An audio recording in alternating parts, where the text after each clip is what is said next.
हरे कृष्णा. तर एकदा श्रील प्रभुपाद त्यांच्या शिष्यांसमवेत बाहेर राऊंड घेत असतात. समुद्र दुरून दिसत असतो. तर एक शिष्य बघतो की सूर्य जो आहे तो मावळतो आहे आणि समुद्र जो आहे सुंदर दिसतो आहे. तर त्यांनी श्रील प्रभुपादांना सांगितलं, श्रील प्रभुपाद समुद्र किती सुंदर दिसतो आहे बघा. तर श्रील प्रभुपाद म्हणतात की समुद्र हा जो आहे दुरून फार सुंदर दिसतो.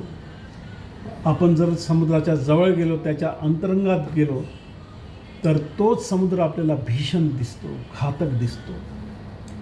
तर श्रील प्रभुपाद म्हणतात की माया जी आहे आपल्याला सुंदर दिसते, पण जेव्हा आपण त्या मायेच्या अंतरंगात जातो तेव्हा तीच माया आपल्याला घातक दिसते. जसं आपले अनेक उपलब्धी असू शकतात, गाडी, बंगला, जे काही आहे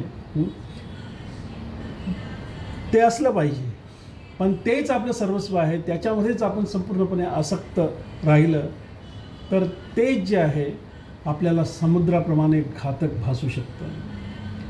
आपल्याला कसं राहायला पाहिजे, तर एक उदाहरण दिलं जातं की एक बँकरप्रमाणे. एक बँकर जो आहे कॅश जो आहे आपल्याजवळ ठेवतो, मोजतो आणि देऊन टाकतो. तर त्याचप्रमाणे आपल्याला अनेक काही उपलब्धी दिलेल्या आहेत. परिवारजन आहे, गाडी आहे, बंगला आहे, अनेक उपलब्धी आहेत.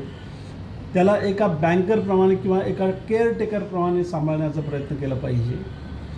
आणि जर आसक्त झालो तर त्या मायेच्या गर्तेत जाऊन आपलं आध्यात्मिक नाश होऊ शकतो. तेव्हा आध्यात्मिकता आपल्याला काहीही करू नये असं सांगत नाही.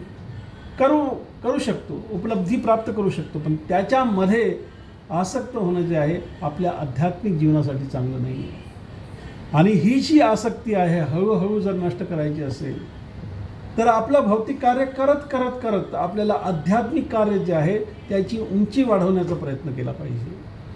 आणि म्हणून त्याचा सरळ सोपा मार्ग आहे हरे कृष्णा कृष्णा कृष्णा हरे हरे, हरे राम राम राम हरे हरे. जेव्हा आपण तन्मयतेने, मनाने, हृदयाने या महामंत्राचा जप करतो, भले 1.5-2 तास आपण करत असू, त्याच्यानंतर जे काही आपण 22 तास जे उरलेले आहेत त्याच्यामध्ये आपण करू, त्याच्यामध्ये भगवंताची कृपा प्राप्त करत राहू आणि मायेला आपल्यापासून हळूहळू दूर करण्याचा प्रयत्न करत राहू.